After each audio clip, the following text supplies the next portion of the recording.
নমস্কার সবাইকে। আজকে আমি আপনাদের সামনে একটি নতুন ধরনের রেসিপি নিয়ে চলে এসেছি। সেটি হলো চিকেন হান্ডি। প্রথমে ধনা পাতা আর কাঁচা লঙ্কার পেস্ট দিয়ে শুরু করছি।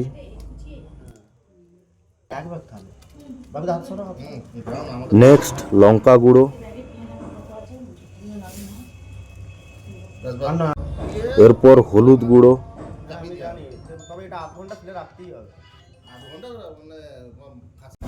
গোলমরিচ গুঁড়ো,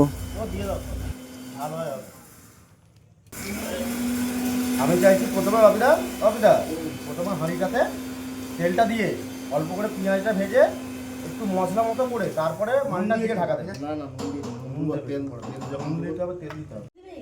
এটা হলো অনেকগুলো মশলার মিশ্রণ। সব একসঙ্গে দিয়ে তেলটা গরম করছো? না তেলটা আগে দইটা আনুন না, ওই তো নিয়ে চলে আসছে দই। লবণ স্বাদ মতো, হালকা লাগবে। হ্যাঁ ভাই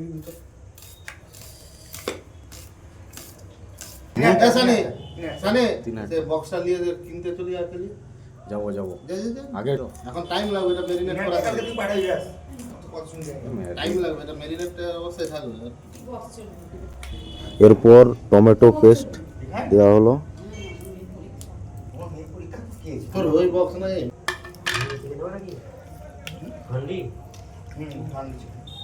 আমাকে লাগবে না তো, তেল গরম হয়ে গেছে। তেল গরম হয়ে গেছে, এরপর দিয়ে যাও তেলটা দিয়ে চলে যাও।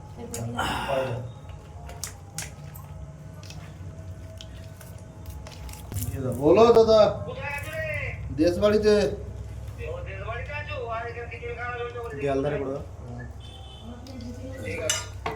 কালকে সকালে যাবো। এরপরে পেঁয়াজ দিয়ে দিলাম। এখানে বলে রাখি, যে মাখছে এটাকে ব্লাঞ্চিং করছে সে হলো আমার দাদা বড়দা।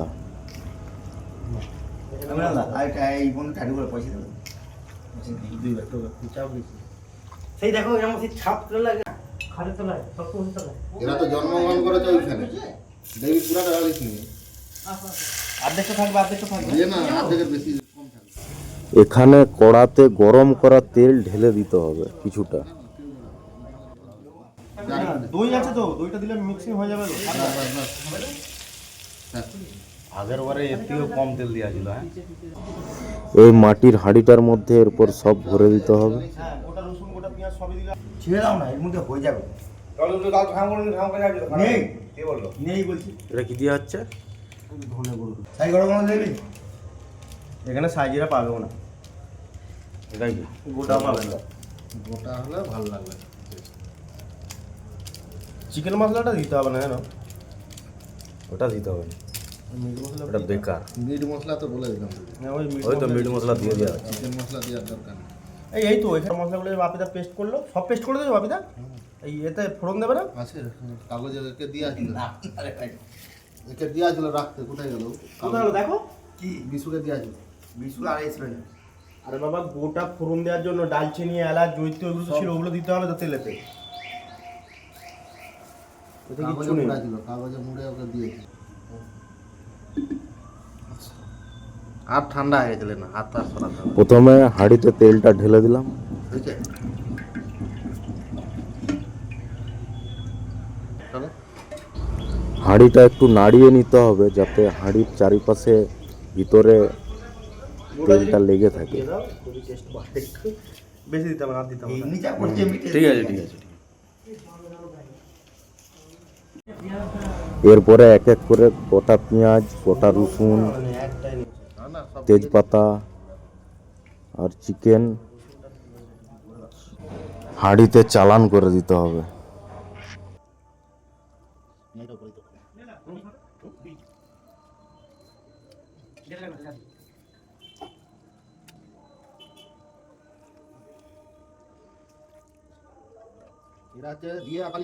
কতটা কড়াইতে একটু তেল আছে, নিয়ে সাইডটা বুলিয়ে দাও একটু।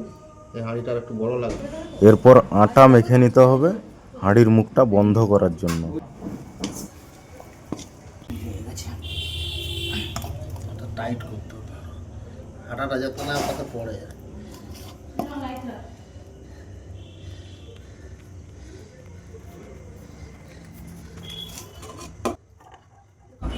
আপাতত সিল করার কাজ চলছে। এটা সিল করা হচ্ছে হ্যাঁ হ্যাঁ আটা আটা তৈরি হবে। বিরিয়ানি যেরকম হ্যাঁ ছাড়বি তো, তোকে তো আবার এডিট করতে হবে না। এডিট বুঝলে পুশ করে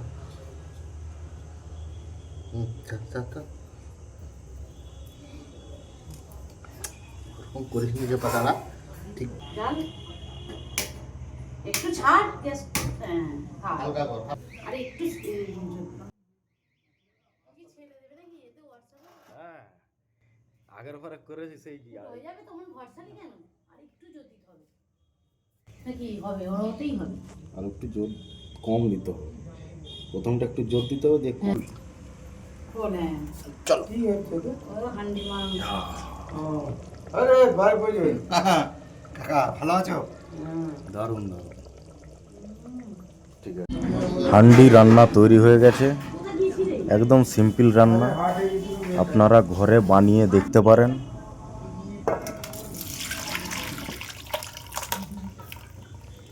এবার বলো জল দিয়ে দিলাম, না বুঝেছে মাল? না একটু আসেনি। বাহ না আর বাটি নিয়ে এসছো। কি দারুণ করে ফেললে রে মা। মালটা জল দাঁড়িয়েছে। হ্যাঁ আমাকে জুসটা দে, আমি জুসটা দিয়ে সত্যি বলতে এতে কোনো জল দেয়া হয়নি, আপনা আপনি থেকেই জল বেরিয়েছে এবং সেটা গ্রেভির আকার ধারণ করেছে।